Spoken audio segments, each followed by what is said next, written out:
This meeting is being recorded and will be posted on YouTube afterwards. Everyone who speaks during today's event will be part of the recording. We will do the Q&A throughout the presentation. If you choose to ask a question, your voice and image, if you have your camera on when speaking, will be part of the recording. If you do not ask a question, you will not be part of the recording. If you are using the most recent version of the app, which we recommend, you can use the raise hand function to join the queue. If you're using an older version of the app, which does not have this function, please use the chat to let the organizers know you would like to ask a question, and they will add you to the queue. The organizer will let you know when you are next in the queue, and you can be ready to unmute your microphone and ask your question.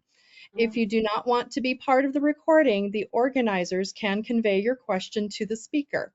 In that case, please type out your question in full and let the organizers know you would like them to present it to the speaker. If you have any technical issues, please message the organizers for assistance. If you drop out of the meeting and are unable to rejoin, you can post a message on the event page on Meetup, which we're monitoring during the presentation. SFPUG is an affiliated user group with PGUS, and I'm a volunteer with PGUS. Today's meetup is sponsored by PGX, and I work for PGX. And without further ado, I'd like to introduce Elizabeth Christensen in getting started with Postgres performance.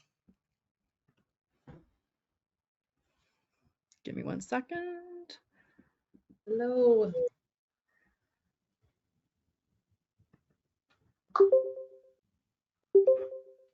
And you're now the presenter. All right. And how does that look? Can people see? Oh, you're seeing my closed captioning. I'll turn that off. Can everyone see like one big slide with the title of the talk? Yep, it was good. Okay, great. Hi, everybody. Thank you for coming. I'm excited to talk to you guys today about Postgres performance. This is a talk that I've kind of written for new people and application developers, people kind of getting started with Postgres performance. I realized I glanced through the RSVP list, and I know a lot of you are much more experienced with performance than that. So I'm excited to hear if you guys have feedback or things that you would suggest I do differently with this talk in the future. I'm going to give most of this talk in person at a DjangoCon meeting next week. So this is kind of one of many dry runs that I'm doing. I currently work at Crunchy Data. That's a Postgres company that does products on top of Postgres. We have enterprise products, a Kubernetes operator, and then a fully managed cloud.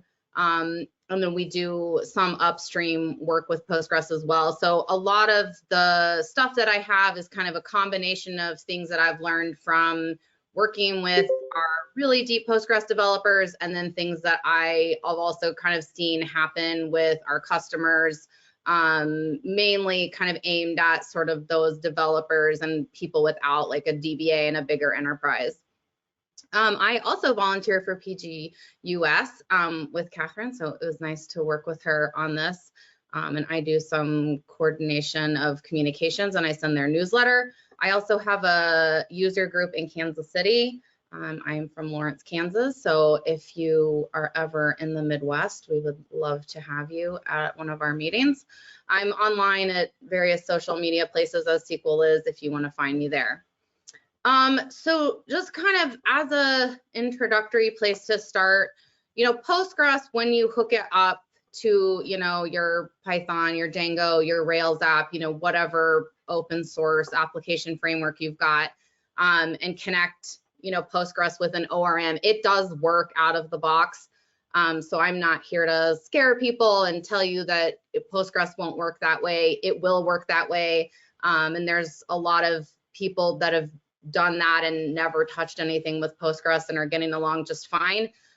So I just kind of want to dip my toe into a couple things beyond working with Postgres through the ORM. So In terms of kind of some overall goals of what I think is important when you're working on Postgres performance is sort of maximizing your cost to performance, right? Because compute is expensive, Postgres memory is expensive, and you want to sort of run on basically, in most cases, the smallest machine you can while having the best performance. Obviously, we want to keep things really fast for our end user, be it an application or a reporting application or whoever, and we want to kind of optimize things as we go, right? This isn't kind of a one-shot deal. You're never kind of done with performance. It's sort of picking away at things as you kind of go.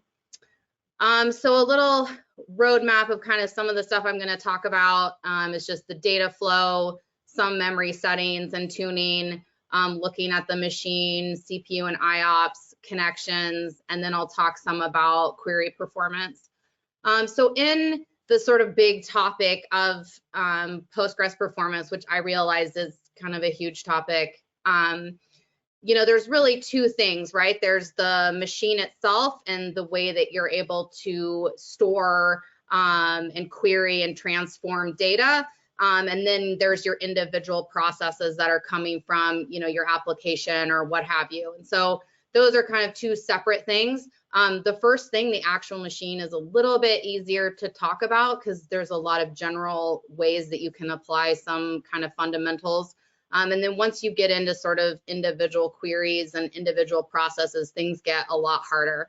But I'll cover a little bit of that, but obviously those things are way more specific to the application that you're running. And if you're kind of wondering, you know, what about, you know, I'm hosting this in, you know, Kubernetes, or, you know, I'm on Amazon RDS, the sort of fundamentals that I'm going to go through are all going to be pretty similar. If you're running with one of the fully managed cloud providers, you'll probably have a different way that you'll alter some of the configuration variables. You won't have like if you're self-hosting on VMs, you might be able to get into your Postgres comp file. The fully managed people won't be able to do that, but in general, this stuff will be somewhat the same. And then once we get into a little bit more of like some of the memory tuning and stuff, a lot of the providers will do that for you. So if you go in and you check different things, you might see that some of these values have been set for you. So I kind of want to just start off talking about performance with a sort of big bird's eye view of how information kind of flows through Postgres and how the caching layers work, because I think this kind of gets into understanding how to optimize Postgres. So if you look at this diagram and you kind of start at the very top, that is your kind of your application proxy and your web server piece, and you've got sort of individual people connecting to that. And then you probably have some kind of application server layer in there, and probably some kind of application pooler. And then when you get down into actually having read requests and write requests going into Postgres, you may be going through a database pooler, and we'll talk a little bit about that when we talk about connections. And then each connection is going to an individual Postgres client backend. And so that individual backend is what talks then to the underlying pieces of Postgres. And so the first place that it stops is the cache layer, which at the top of that is the shared buffers, and then you have an operating system cache as well.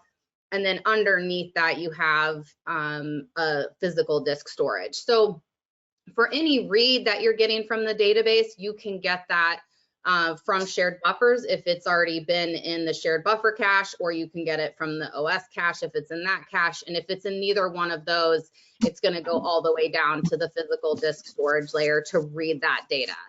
All of your write data is going to have to go through all of those pieces, right? Because Postgres data is written eventually on the physical disk. And so when you are thinking about how this kind of works, when you're reading and writing data, and you'll hear about, you know, the IO, right? The the input and output per second, those are transactions that happen between the cache layer and the physical disk layer. So when you are sort of working with your Postgres memory management, you're going to want most of your frequently used data in shared buffers, because that shared buffers is a cache layer, and you're going to want reads will be faster the more space you have in that. If you have to read down to that lower level disk, that makes things a lot slower. And then you're using IO, you will always use IO to write to the disk, but you want to minimize that IO when you're just doing reads. And so once we talk a little bit more, get into some of the measurements, we'll keep talking about these things, trying to keep things in shared buffers, trying to minimize your IO usage. So the general kind of rule for Postgres RAM allocation is that you want to keep about a quarter of your memory in as a shared buffers allocation, and then you'll have about half of it as a file system cache, and then a quarter for working memory. And so you can individually tune how the size of that actual shared buffer cache in Postgres. It will default to 128 megs. Generally, that's not going to be big enough. I'm going to throw out some numbers here for a really standard 8 gigabyte kind of machine, which is kind of the smallest production machine that we would recommend people run Postgres on. And so you would basically just set that to 2 gigabytes, and then you would have a much larger piece of shared buffers that your database can use. You can check what data is using shared buffers with the cache hit ratio. And so this is just a little way that you can query some of the underlying Postgres stats tables to find out how many queries came out of the cache and how many queries were missed. And this is a query to do that. Generally, we try to tell our clients to be, in the 95% and above range for a cache hit ratio. Obviously, that'll depend somewhat on your workload and other things you've got going, but that's a good number to shoot for. And then for the other piece, that individual connection to Postgres. So each piece kind of needs its own set of memory. That defaults to 4 megs, and you can tune that memory to be a little bit larger. Typically, the kind of old rule of thumb was that you would kind of use a quarter of your memory and then divide by your active connections. And so you'd get a number around, 16, 20 megs. This is a little bit more complicated now because of parallel queries. And so, this is something that you can kind of play with. In general, if you're running a production Postgres environment, the default is not going to be enough working memory. And generally, we recommend people to tune it up. And then kind of from there, you sort of work on it individually. So if you don't have enough working memory for your individual connection, Postgres will spill to that and then create a temporary file. And so that's how it sort of gets more memory than it's been allocated in that particular usage session. And then this temporary file will exist for the length of whatever Postgres is doing, if it's doing a query or something. So later, we're going to talk a little bit about that you can log temporary files and kind of knowing that you don't have enough work memory, and so you're needing to use a lot of temporary files. Another thing to keep an eye on in sort of this initial Postgres memory tuning is the maintenance work memory. So maintenance work memory is going to be used for things like the vacuum process, creating indexes. It's not going to be used by your application or any individual query. You can set this per session, like if you're going to build a big index or you're going to run a manual auto vacuum or something, you can set that. In general, you're going to want this to be a lot larger. So, kind of using some of that math from before, you'd end up with like about 250, 300 megs of maintenance work memory for an 8 GB machine. And then you can also set the effective cache size, which is kind of that other piece, right? That 75%, not the shared buffers. And so a good rule of thumb for that is 75% of your system memory. And then a couple things that people here like to talk about when they talk about kind of working with the memory and memory tuning for performance is some of the wall and checkpoints. So when you have data you're writing to the database, that's going to go into shared buffers in a buffer cache first. And then at a certain point, it's going to get packaged up kind of all together and go into the underlying disk. And so when you make a data change to Postgres, the data is going to go in shared buffers, and then at a certain point, a checkpoint will say, okay, we're done, let's send that to disk. And then you also keep some of this data in the wall buffers, which then will kind of go off and get packaged up into that wall archive. So the default for wall buffers is probably fine, and it will auto select. And then the checkpoint timeout is something that people do kind of tend to mess around with. 5 minutes is the default, but if you have a database that's changing a lot, that means that you're putting a bunch of stuff in shared buffers and then you're writing that to disk all the time. So if you set your number to 10, 20, or even 30 minutes, you can kind of minimize the amount of stuff going to disk and kind of utilize your shared buffers a little more. So that's something to think about as well. And there is a nice little tool called PGTune that a developer in the Ukraine wrote that'll do kind of all the stuff I was talking about. So I hope I didn't waste your time. I was more kind of wanting to explain how this stuff worked. And PGTune will kind of spit out a lot of these things for you if you want to play around with the numbers. Before I move on to the next little piece, does anybody have any questions?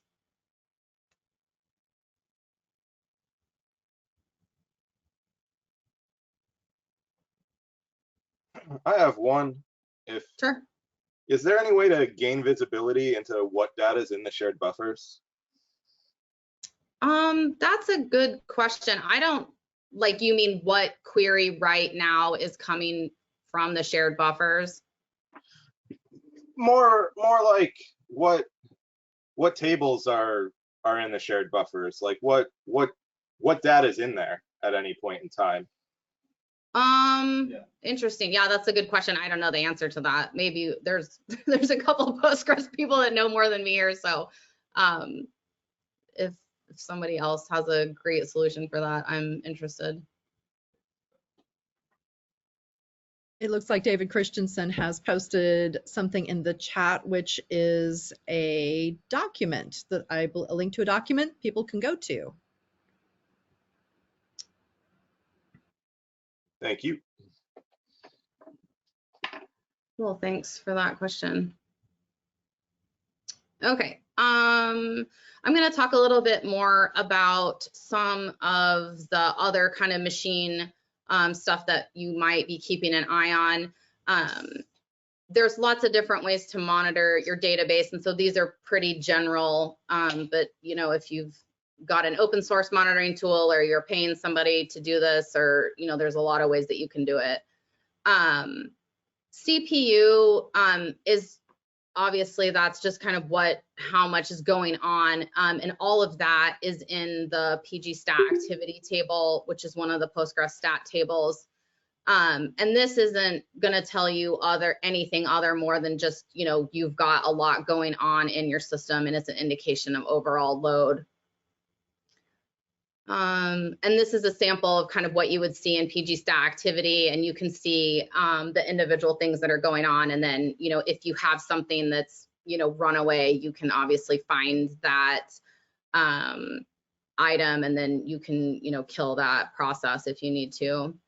One thing that we tell people when it comes to things like taking tons of CPU or taking tons of IOPS is a statement timeout, which you can set per user. And so we generally tell people, you know, a minute or 2 minutes, you don't want to go beyond that. And then obviously if you yourself want to do some work or you have a reporting server, you can change those numbers. But you don't want to let anything and everything just have really long running statements. And then IOPS, we talked a little bit about before when I was going through kind of how all of the memory and the caching flows. And so IOPS is kind of a ceiling that you can hit either, you know, with your underlying operating system or your machine.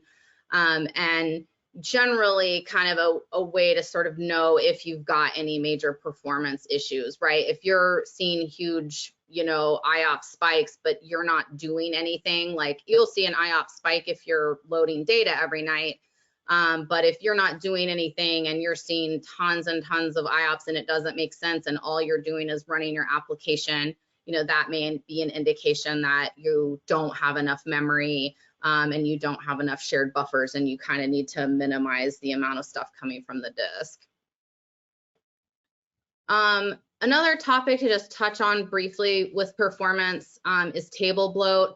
There are quite a few really good talks on table bloat, so I won't kind of try to attempt to, to do those justice, but just at a really high level, when Postgres changes or deletes a row, which, you know, people will call a tuple, Postgres keeps that old tuple around, right? So this is kind of part of how the multi-version concurrency works and how Postgres can have multiple things going on at a time. And so as those, you know, dead tuples are created, once they're not used by other processes, Postgres can clean those up with the vacuum process.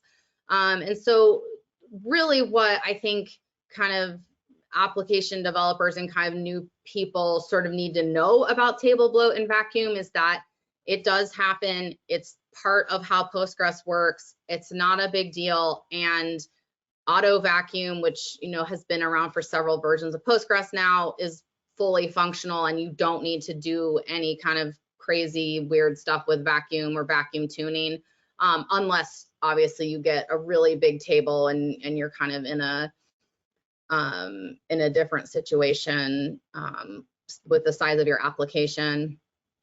If you do some kind of big process, like you run out of disk space and you decide you want to get rid of a couple years of data, just remember that, you know, that you're not going to clean up all of that space right away. Postgres has to vacuum that space to sort of reclaim it. And you can measure bloat. There's a nice query on the Postgres wiki to do this. We tell people that, you know, if you're below 50% table bloat, you don't even need to worry about it. But if you get beyond that and it keeps growing, you know, keep an eye on it and then maybe start dipping your toe into changing some of the vacuum settings. The other thing that's super important with your underlying Postgres machine is to just stay on top of Postgres versions. Enterprise DB did a little benchmarking project for Postgres versions recently, and every version of Postgres has gotten better and better. There's lots of work that's been done under the hood with the query planner and lots of things to make things faster. And, you know, these aren't features in Postgres that make, you know, make the front page, you know, version release notes, but they're super important. When we have people contact us, like in our support team, and they have performance issues, that's almost the first thing that we tell people is to just get on a more modern version of Postgres. Postgres 16 was released a couple of weeks ago. Postgres 17 is open for commits and commit fest now, and then we'll go into public beta next spring. And, you know, production versions of Postgres are, you know, 15, 14, 13.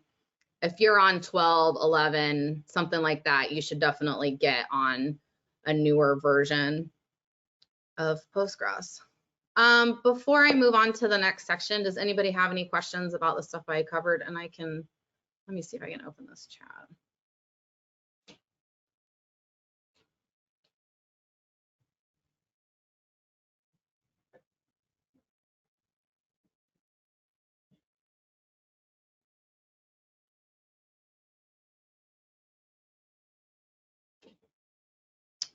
Okay, I will go on and talk briefly about connections. So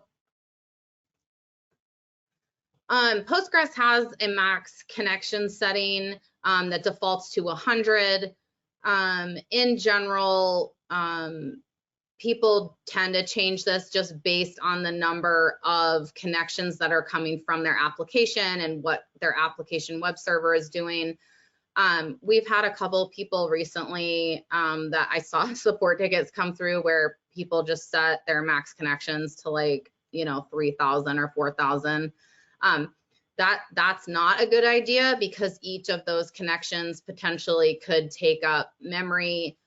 Even though a connection isn't doing anything, if it's idle, it does take up some of that working memory. So you'll kind of run yourself out of working memory after a few connections anyways. There's some queries that you can do to just count the connections that you have going on in Postgres now. You can find out what queries are using connections.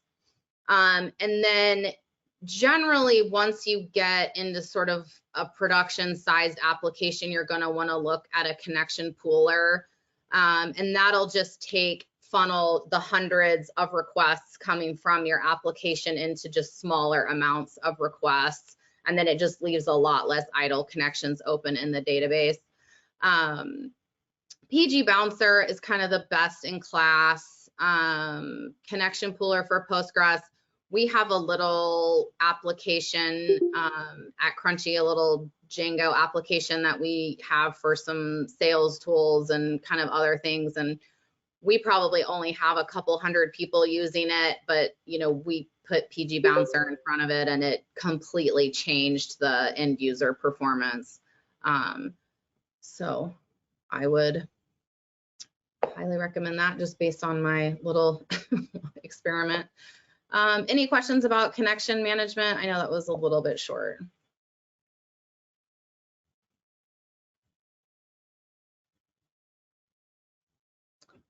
Okay.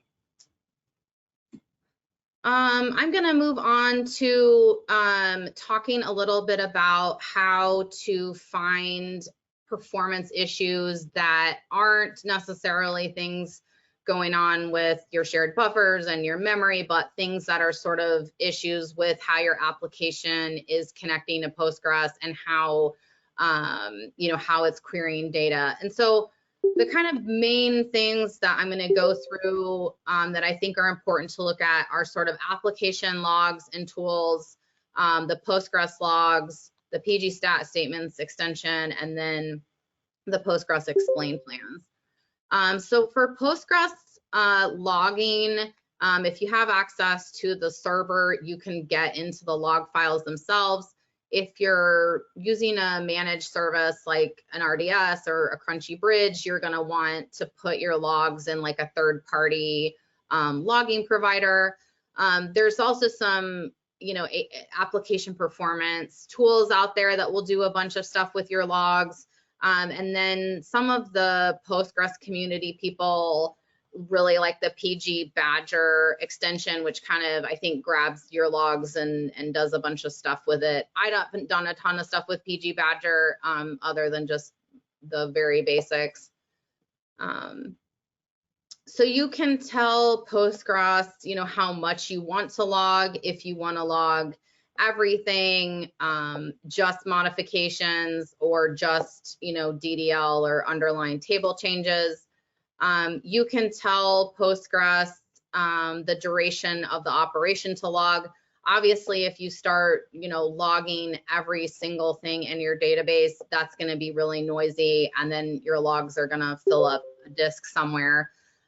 So, you'll want to pick a duration of, a half a second or a second, something reasonable so that you're not logging every single tiny query to your database. You can log the temp files, and we recommend people do this, and usually you'll want to pick a pretty big file. You don't want to pick the smallest files because, again, you'll just be logging tons of little stuff, but it's a good idea to log this. And then, you know, if you're seeing lots and lots of that, that's sort of an indication that you're, you know, spilling to temp files and running out of working memory. You can set a prefix for the log line if you want to kind of decide how it outputs to your logging provider. And you can also log the lock waits. So if you have a query that is waiting on a lock, so the operation prior to the thing that you're trying to do has caused a lock, you can do that. And that's sometimes good to know when you've got tons of table locks going on, that, you know, there's something going on underneath that you need to take a look at. And then sort of the gold star of working with queries for Postgres is the pgstat statements extension. And this collects, you know, tons of statistics on your queries. You can reset it if you need. And it ships with Postgres. You don't have to go compile an extension to get it. Here's a query in pgstat statements for getting your 10 longest running queries. Here's a query to find out what is running the most often. Here's one that will find like what queries are using CPU. And then once you start kind of looking at the queries with pgstat statements and knowing what's going on with the queries, you can run explain plans with the actual query itself to get the query planning details. And explain will give you sort of the plan, and explain analyze will give you the plan and the execution times. So one thing that I've seen people make mistakes with when using the explain tool is that when Postgres is creating explain plans and doing query work, it sort of does a little bit to parse everything and make the right path and make a query plan and execute it, right? And so there's lots of things going on under the hood to do all of that path work and the query plan in the most efficient way. So if you change the underlying data, you'll get a different query plan. So you can't work with explain on like a seed database or a test database. You have to work with explain, you know, on a full, you know, either fork or copy of your production data. And you can also use and explain analyze buffers, which will tell you some cool information like whether or not the query was able to find the data in buffers or it needed to read from the underlying disk. And so that shared hit will tell you, okay, it got this from the shared buffers, and then things that are read, I think, came from the underlying disk. And then it'll tell you a little bit about IO usage as well. And when you're looking at explain plans, you'll get some scan information. And so you'll be able to know if Postgres is just going through the full table and just scanning all of it, or it's looking at, you know, only an index and it's going through the index first. And so as you kind of start dipping your toe into indexing, reading the scan type and the explain plan is really important. And you'll also see the join terms. So if you're, you know, you've got a complicated query and you kind of want to see what Postgres is doing with the joins, you can see that too. And then there's a tool called Auto Explain, which sort of combines the explain with logs, and it will log your explain plans for you. So I did a little preview for our support team, and they were like, don't tell people about that, because then they'll use up all their disk and memory logging explain plans. So Be careful with this. This is very noisy. And if you turn it on, be really careful about your minimum durations and be careful about turning it off. Yeah, does anybody have questions about explain, analyze, and PG stat statements?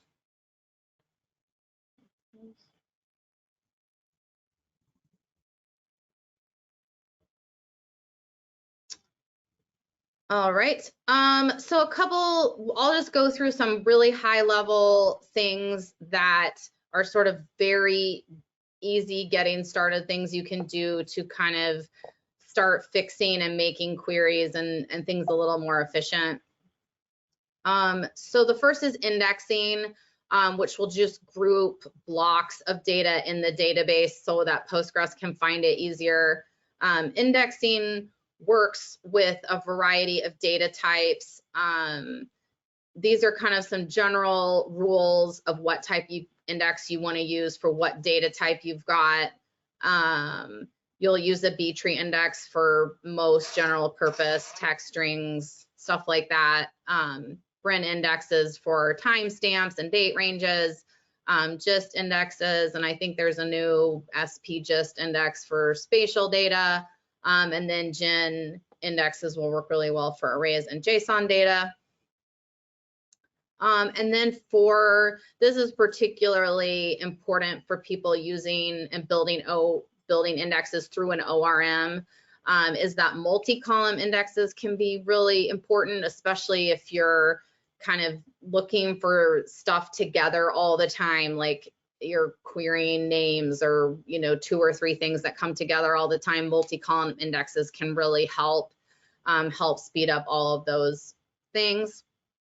And partial indexes are also nice, especially if you have a database that has tons of null records or things that you don't care about that you're never going to display. There's no reason to index the full table when there might be only a small 5% of the table that you're ever going to read. That will really help speed things up for your query times. I just did a little sample performance test with some indexing on like a weather table that I have. So this is just super simple. You can see there's a select all and a sequence scan, and this ran in 27 milliseconds. And I added an index and it ran in 3 milliseconds. So indexing is not like a performance improvement for queries of 10% or 20%. It's it can be 5x, 10x the speed, especially with some of the bigger spatial queries and joins and stuff like that. You can really make a huge performance difference. Postgres has a new, pretty new extension. I haven't seen a ton of people use this, but some people are kind of playing around with it, which is the HypoPG extension, and that will do hypothetical indexing. So if you're building indexes in your database, indexes take quite a bit of time. They can take quite a bit of time to build depending on the size of your table. And they are, they take up disk space, and then, you're sort of dealing with the long-term management of the index. And so a hypothetical index just kind of exists there, and then you can basically run an explain plan on a hypothetical index. So it hasn't actually created the index in Postgres. It's more of like asking it, would you use this index if I were to build it, kind of thing. So that's kind of a cool option, especially if creating indexes is problematic for you in terms of size or space or something. You don't want to have too many indexes in Postgres. Indexes take up disk space, and then every write that you write to a table has to be added to the index. So they do end up taking quite a bit of your system resources. So it's a good idea to kind of check in periodically and see if you have, too many indexes, and then get rid of the things that you're not using. And then another sort of performance note, obviously, like don't have time to get into an intro talk like this on data modeling, but that's definitely something to think about in terms of how your database is operating. Some of the things that we've sort of helped people with is sort of, making your tables smaller, creating a system where you are updating too much data at a time. So when we were talking about, if you remember kind of how the MVCC works, every time you change a row in a table, it'll create a dead row, like a dead tuple, and then that sort of stays around until Postgres vacuums it up.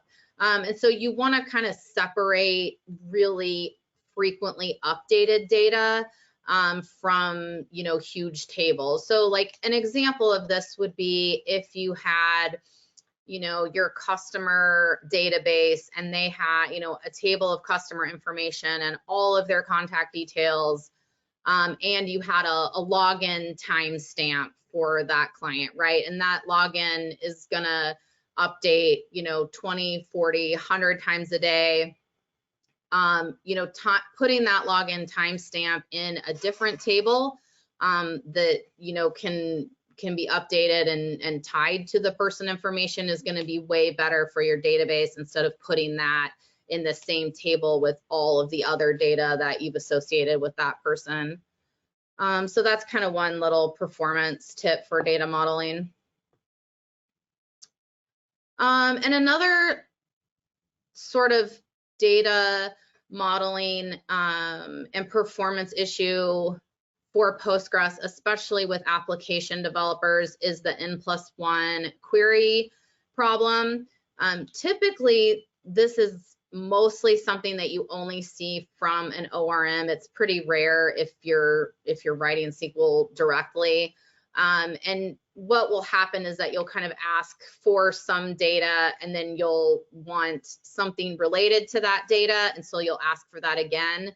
But that, because you didn't ask for everything together, it's sort of asked one query and then it's spun off hundreds or even thousands of subqueries kind of afterwards. There's a lot of ways to find N+1 queries now sort of in the application development world. There are some cool like APM tools that have a lot of this automated. And if you're using some kind of profiler, you can find them. You can also see this in your logs. So you'll see like one query, happen, and that will ask for something, and then you'll see, hundreds or thousands of the exact same query right after that. And that kind of indicates that you need to do something different.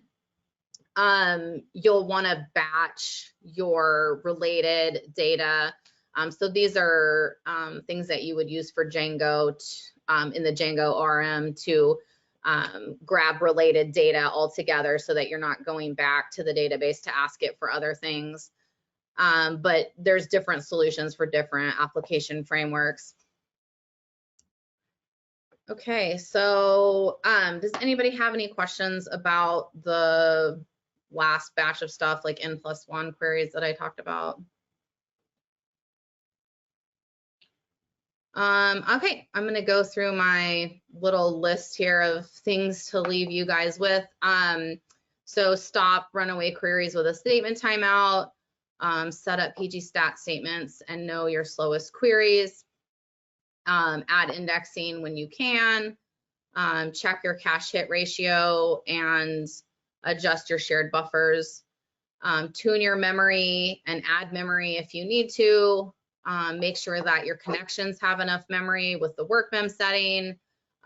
Make sure you have enough connections and look at PG Bouncer if you'd like to make those more efficient.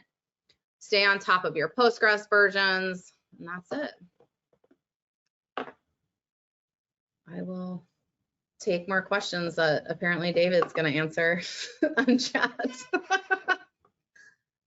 And for those of you that don't know, David and I are married, and he's been a Postgres person for a lot longer than I have. So Okay, do we have any questions? The PG Strom extension. I have not done a ton with PG Strom. I could ask around about that. I don't know if anybody else or David wants to weigh in on it.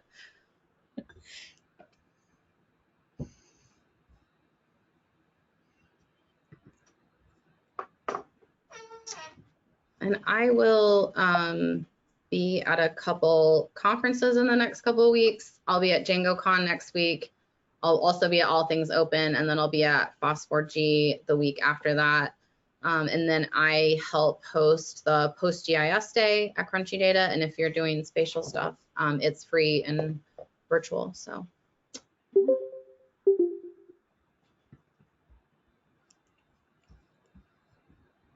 Perfect. Thank you so much, Elizabeth. That was a really good talk, and I loved your slides. People are chiming in with great talk. Will the slides be available? Yes, they will. We'll get that taken care of. Put the slides available. Yeah. I meant to do that beforehand, but I will, maybe if I put them in the meetup link, like in the meetup comments or something. Yeah, that'd be perfect. Awesome. All righty. So thank you again, Elizabeth. Thank you, PGUS and PGX. Our next PUG will be November 8th with What's New in Postgres 16 with Christoph Pettis. The next conference is PGEU. The dates are December 12th through 15th in Prague, Czech Republic. Also, there are the conferences that Elizabeth mentioned that she will be attending. We will send a link by email when the video is ready, so watch our social media. You can find us on Twitter at Bay Area Postgres. We are always looking for speakers, so if anybody's interested in doing that, just contact us. Thank you everyone so much for coming, and thank you everyone for putting up with my technical issues. They've all been straightened out and smooth sailing from here on out. Thank you again, and I am ending the recording.